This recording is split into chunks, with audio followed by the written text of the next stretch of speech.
1장 1절부터 2장 3절까지의 말씀 우리 한 절씩 교독하겠습니다. 유다 왕 우시아의 시대 곧 이스라엘 왕 요아스의 아들 여로보암의 시대 지진 전 2년에 드고와 목자 중 아모스가 이스라엘에 대하여 이상으로 받은 말씀이라. 그가 이르되 여호와께서 시온에서부터 부르짖으며 예루살렘에서부터 소리를 내시리니 목자의 초장이 마르고 갈멜산 꼭대기가 마르리로다. 여호와께서 이와 같이 말씀하시되 다메섹의 서너 가지 죄로 말미암아 내가 그 벌을 돌이키지 아니하리니 이는 그들이 철 타작기로 타작하듯 길르앗을 압박하였음이라. 내가 하살의 집에 불을 보내리니 베나닷의 궁궐들을 사르리라.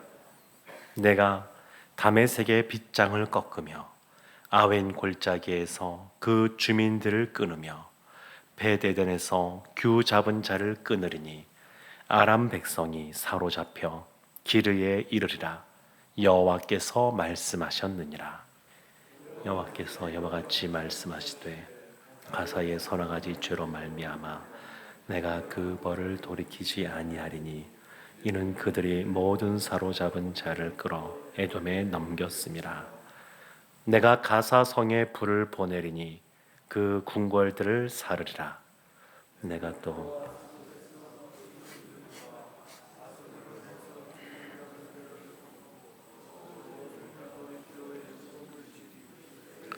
남아있는 자가 멸망하리라. 주 여호와께서 말씀하셨느니라. 여호와께서 이와 같이 말씀하시되 두로의 서너 가지 죄로 말미암아 내가 그 벌을 돌이키지 아니하리니 이는 그들이 그 형제의 계약을 기억하지 아니하고 모든 사로잡은 자를 에돔에 넘겼음이라. 내가 두로 성에 불을 보내리니 그 궁궐들을 사르라. 여호와께서 이와 같이 말씀하시되 에돔의 서너 가지 죄로 말미암아 내가 그 벌을 돌이키지 아니하리니 이는 그가 칼로 그의 형제를 쫓아가며 긍휼을 버리며 항상 맹렬히 화를 내며 분을 끝없이 품었음이라. 내가 대만에 불을 보내리니 보스라의 궁궐들을 사르라. 여호와께서 이와 같이 말씀하시되 암몬 자손의 서너 가지 죄로 말미암아 내가 그 벌을 돌이키지 아니하리니 이는 그들이 자기 지경을 넓히고자 하여 길르앗의 아이벤 여인의 배를 갈랐음이라.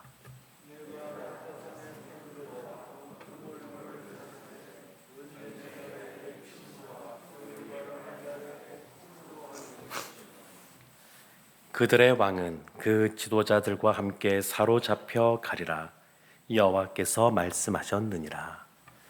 여호와께서 이와 같이 말씀하시되 모압의 서너 가지 죄로 말미암아 내가 그 벌을 돌이키지 아니하리니 이는 그가 에돔 왕의 뼈를 불살라 죄를 만들었음이라. 내가 모압에 불을 보내리니 그리옷 궁궐들을 사르리라. 모압이 요란함과 외침과 나팔 소리 중에서 죽을 것이라.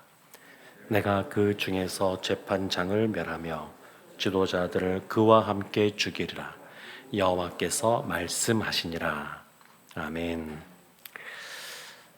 어제까지 우리가 호세아서를 보았고 오늘부터 아모스서를 보게 됩니다. 호세아서나 이 아모스서나 12권의 소선지서에 해당이 되는 그러한 성경책입니다. 그런데 이 소선지서는 어떤 그 역사적인 순서에 따라서 아니면 그 분량에 따라서 12권의 순서가 정해진 것은 아닙니다. 이것을 이제 그 성경을 이렇게 위치를 배치할 때 나름대로 신학적인 관점을 가지고 이렇게 배열했다고 볼 수 있습니다. 역사적으로는 누가 먼저 선지자로서 활동을 했냐면 아모스가 먼저 활동을 했습니다. 아모스가 먼저 선지자로 활동을 시작했고 그 이후에 한 10년쯤 지나서 호세아 선지자가 활동을 했고, 그리고 한 10년쯤 지나서 이사야 선지자, 미가 선지자, 이런 선지자들이 활동을 시작합니다. 그러니까 오늘 아모스서는 순서적으로는 12권의 선조 중에 세 번째에 나오지만, 그러나 역사적으로는 아모스 선지자가 가장 먼저 활동을 시작했습니다. 여러 선지자들 중에서 후대의 선지자에게 큰 영향을 미친 두 명의 선지자가 있습니다. 한 사람은 사무엘 선지자이고 또 한 사람이 이 아모스 선지자입니다. 그러니까 사무엘 선지자가 하나님의 말씀을 받아서 이스라엘에게 선포한 그 많은 내용들 중에서 가장 중요하게 그것을 집약적으로 요약해서 보여주는 그 말씀은 순종이 제사보다 낫다, 이런 말씀입니다. 순종이 제사보다 낫다. 그러니까 무수히 늘 드리는 그 하나님께 드리는 그러한 제사, 이거보다 하나님의 말씀, 그 말씀에 순종하며 살아가는 것이 더 낫다, 이런 말씀이죠. 그러니까 예배라고 하는 것은 로마서 12장에도 나오듯이 삶의 예배가 같이 따라가야 됩니다. 예배를 드리지 말자, 제사를 드리지 말아라, 이것이 아니라 제사를 지낼 때 하나님께서 원하시는, 하나님이 기뻐하시는 그러한 예배를 드려야 되고, 예배를 드렸으면 그날 하나님이 주신 은혜의 말씀, 깨달은 말씀 가지고 일상의 삶 속에서 살아가는, 또 살아내는 그러한 순종이 있어야 하나님이 진정으로 기뻐하시는 그러한 예배가 된다, 이런 말을 사무엘 선지자가 했고, 그것이 후대의 선지자들에게 큰 영향을 미칩니다.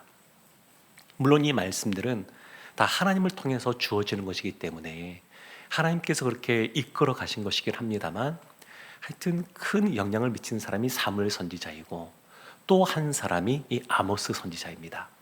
아모스 선지자가 한마디로 말하면 오늘 설교 제목과도 같은데, 회개하지 않으면 망한다, 이런 얘기를 합니다. 굉장히 좀 과격한 그런 표현일 수 있지만 분명하게 그렇게 말합니다. 회개하지 않으면 망한다. 그것을 분명하게 선포하고 있습니다. 그 이후에 또 활동했던 호세아 선지자를 보게 되면, 우리가 어제까지 보았지만 호세아 선지자는 조금 더 그래서 낫습니다. 하나님이 그 로르하마, 로암미 이러면서 너는 더 이상 긍휼을 얻지 못하고 내 백성이 아니다, 이런 말을 들었었지만 마지막 호세아서 14장 가게 되면 소망의 말씀을 주지 않습니까? 내가 다시 너를 긍휼히 여기고 다시 자비를 베풀고 다시 나의 백성이 되게 하고.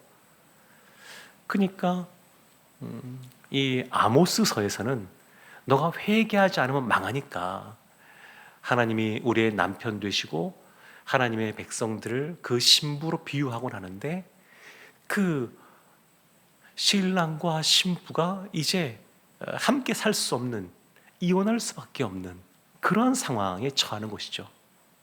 그런데 호세아서 보면 하나님이 끝까지 포기하지 않고 사랑하신다, 이런 내용들이 이렇게 나옵니다. 그러니까 하나님께서 이혼하지 않겠다, 그렇게 말씀하고 계신 겁니다. 이 내용은 소선지서의 가장 마지막에 해당되는 말라기서에도 나옵니다.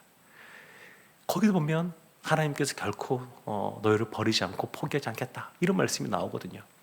그래서 소선지서 12권의 이 내용을 한마디로 한 줄로 요약해 본다 그러면, 하나님은 하나님의 자녀들과 백성들과 이혼하지 않겠다, 그렇게 요약할 수가 있습니다. 그들이 범죄하여 포로로 나라가 망하고 포로로 잡혀가는 일들이 벌어진단다 할지라도 그들을 다시 회복시키겠다, 그런 말씀이 주어지고 있습니다. 그래서 얼마나 이 말씀이 참 위안이 되는지 모르겠습니다.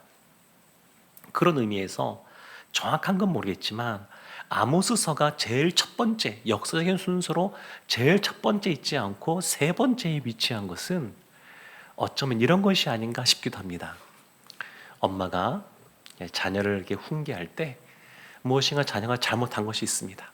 그런데 엄마와 아빠가 그 자녀를 무조건 먼저 혼냅니다. 예전에는 체벌도 많았죠. 무조건 뭐 때리기도 하고 혼도 내고, 그리고 나서 아빠가 엄마가 너 사랑하는 거 알지? 이렇게 말하는 것과, 아니면 생각해 보십시오. 내가 너를 사랑한다. 자녀들에게 내가 너를 사랑하는데 너가 이것은 잘못했으니까 여기에 대한 징계는 받자. 그리고 훈육하고 때리는 것과 체벌하는 것과 다르지 않습니까? 만약에 아모스서가 제일 먼저 나왔다 그러면 어쩌면 그냥 무조건 일단은 혼나는 겁니다. 너희들 망한다. 이런 이야기를 듣고 나서 뒤에 호세아서나 이런 걸 통해서 그래도 내가 너를 사랑한다, 이런 말씀보다 하나님의 그런 말씀이, 사랑의 말씀이 주어지고 소망의 말씀이 주어지고, 그렇게 되는 이유가 뭐냐, 너희가 이래서 이렇다, 이렇게 되면 너희가 결국 망하게 된다, 이런 내용이 뒤따라오는 것처럼 이렇게 쓰여진 것이 아닌가 싶습니다. 아모스서 1장 1절에 보면 이렇게 시작을 합니다. 유다 왕 우시아의 시대, 곧 이스라엘 왕 요아스의 아들 여로보암의 시대, 지진 전 2년에 드고와 목자 중 아모스가 이스라엘에 대하여 이상을 받은 말씀이라. 이상을 받은 말씀, 환상, 이상, 다 하나님께서 주신 것들인데 이 아모스가 이와 같이 말씀을 이제 받았습니다. 근데 아모스가 언제적 사람이냐면, 여기 시대를 말하고 있죠. 유다의 왕은 우시아이고 북이스라엘의 왕은 여로보암 2세라고 말합니다. 근데 이들이 굉장히 통치 기간이 길었습니다. 이 우시아 왕은 50년을 다스렸고 통치했고, 여로보암 2세는 그 이후에 30년 동안 북이스라엘의 6명의 왕이 바뀔 만큼 아주 혼돈의 시간을 보내게 되는데, 이 여로보암 2세는 40년을 통치했습니다. 한번 생각해 보십시오. 남유다는 한 왕이 50년을 통치하고 북이스라엘은 한 왕이 40년을 통치하고, 그러면 정치가 어떨 것 같습니까? 안정되죠. 안정적으로 가는 겁니다. 40년, 50년 이렇게 되니까 정치가 안정됩니다. 정치가 안정되면 어떤 일이 뒤따라오냐면 경제가 발전하게 됩니다. 그 실제로 이 시대 때 잘 살았습니다. 정치도 안정되고 남유다와 북이스라엘도 사이좋게 지내고, 그러면서 경제적으로도 부강하게 되고, 그러한 시대 때 이 아모스가 남유다 사람인데 북이스라엘에 가서 하나님의 말씀을 선포하고 돌아오게 됩니다. 어떤 학자들은 짧게는 2주간 북이스라엘 가서 활동했다 하는 분도 계시고, 좀 길게 보는 신학자들은 4, 5개월 정도 되지 않았을까, 이렇게 보기도 합니다. 보면 지진 전 2년 이렇게 말이 나오고 있는데, 이 당시에 아주 큰 지진이 있었습니다. 그것이 기록으로 남아 있는데, 근데 이때 그 기록이 남아 있기 때문에 연도 계산이 가능합니다. 그러니까 지진이 있기 전 2년 전에 가서 북이스라엘에서 활동한 겁니다. 근데 지금 이 아모스서는 지금 그 이후에 쓴 것 아니겠습니까? 북이스라엘에 가서 활동할 때는 지진 전 2년 전에 가서 활동한 것이고, 지금 이 아모스가 아모스서를 기록한 것은 지진이 있은 이후에 쓴 겁니다. 그러니까 이 아모스 선지자가 하나님의 말씀, 하나님이 주신 그런 이상을 통해서 주신 말씀을 선포를 먼저 했고, 수년의 세월이 지나서 지금 이 아모스서를 기록하고 있는 겁니다.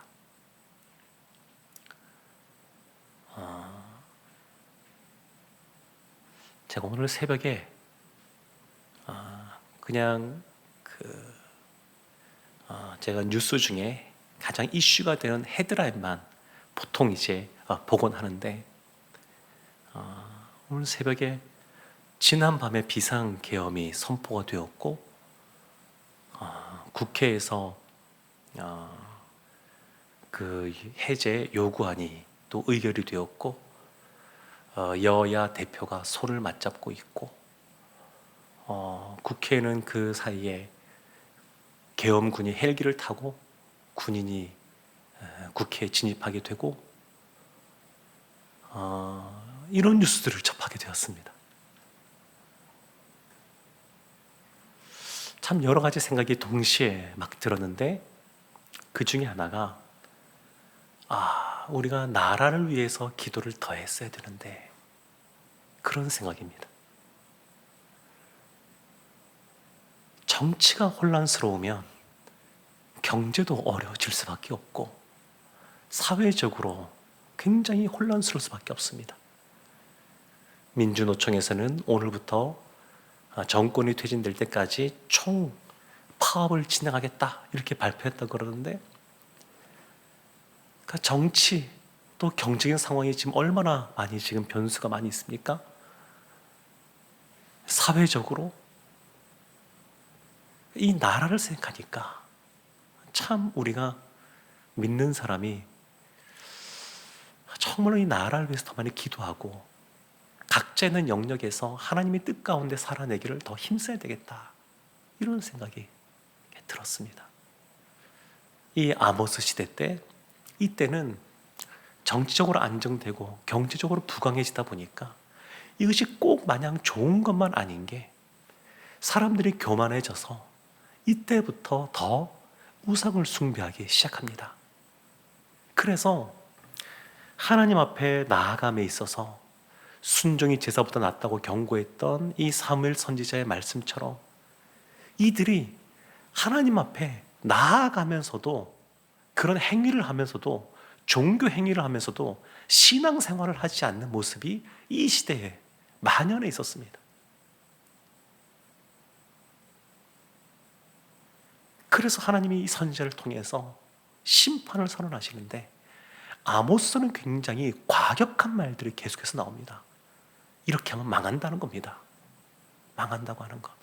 오늘 본문의 말씀에 보면 이 이스라엘을 둘러싸고 있는 6나라에 대해서 심판을 선언합니다. 그 나라들이 이렇게 하면 너희들 망한다, 너희들이 이렇게 해서 망한다, 이런 얘기가 계속해서 반복해서 나옵니다. 아람, 또 이부터 시작하여서 이 모압까지 6나라가 나오고, 내일 보게 될 그 내용을 보면 남유다, 유다도 망하고 그 다음에 보면 북이스라엘도 망한다, 이런 내용이 계속해서 나옵니다. 한번 생각해 보십시오. 선지서에 보면 하나님이 심판을 선언하시는 내용들이 참 많이 나오지만 아모스서처럼 보통 그런 것들은 선지서의 중간이나 끝이나 이런 데 나오지, 지금 아모스서는 시작하자마자 심판을 먼저 선언해 봅니다. 너희들 망한다. 그러니까 하나님이 이 12명의 소선지자를 내보낼 때 계속해서 이 문서로 남긴 선지자들을 문서 선지자라고 말하는데, 이 문서 선지자 이 보낼 때 하나님이 먼저 아모스를 보낼 때는 이유가 있는 겁니다. 이것이 이 선지서의 전체의 흐름과 연결되어 있습니다.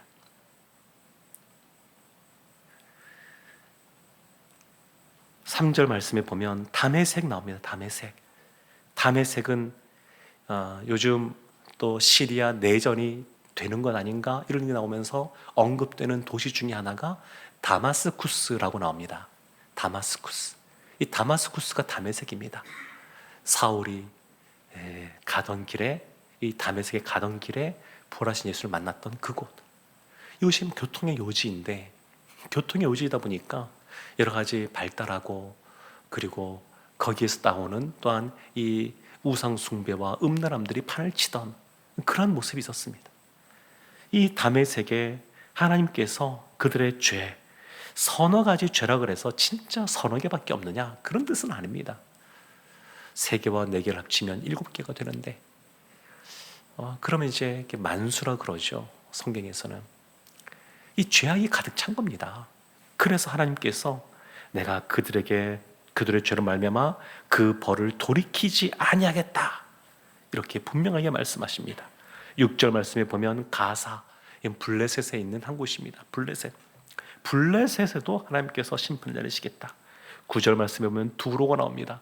이스라엘 북쪽에 있는 두로와 시돈, 역사에서는 페니키아라고도 많이 말하는데 그곳에서도 하나님께서 벌을 돌이키지 않겠다. 똑같은 패턴으로 나옵니다. 지금 하나님이 이 오늘 여섯 나라에 대한 심판의 그러한 그 선언의 내용들이 하나하나 보면 패턴이 똑같습니다. 11절 말씀 보면 에돔 나오고 13절에는 암몬이 나오고 그리고 2장 1절에 보게 되면 모압이 나옵니다. 그리고 4절에 가면 유다가 나오고 6절에 가면 이스라엘에 대한 심판이 선언되고 있습니다. 사랑하는 성도 여러분, 아모스 시대의 북이스라엘을 향한 하나님의 이와 같은 심판 선언, 이것이 오늘날 우리와 상관없는 것이 아닙니다. 그래서 우리도 우리 자신을 늘 돌이켜봐야 됩니다. 뭔가 안정되고 평화롭다 그래도 그것이 진짜 좋은 것인지, 아니면 또 이 혼란스러운 상황 속에서 믿는 자로서 어떻게 있어야 되는 것인지, 이런 것들을 우리가 돌이켜보기를 원하고, 분명한 것은 뭐냐면 하나님께로 돌아가면, 주님 앞에 주님 안에 머물러 있으면 하나님께서 은혜를 베풀어 주신다는 겁니다. 바라기는 오늘 이 말씀을 보고 우리 자신도 돌이켜보지만 이 나라를 생각하면서 기도하기 원합니다. 이 혼란스러운 나라의 상황을 보면서 한 교회를 맡고 있는 담임 목사로서, 한국 교회의 한 목회자로서 참 이 참담함과 그리고 이 부끄러움과 그리고 어떻게 해야 될지에 대한 고민이 오늘 이 새벽에 저에게 밀려오고 있습니다. 우리도 우리 자신을 돌이켜보고 이 나라를 위해서도 기도하고, 그리고 계속해서 하나님 앞에서 쓰임받는 나라 되게 해달라고 기도했으면 좋겠습니다. 하나님 앞에 나아가 우리의 마음을 있는 그대로 아뢰고 하나님이 주시는 그러한 은혜를 경험하는 오늘 한 날 되시기를 주님의 이름으로 축원합니다.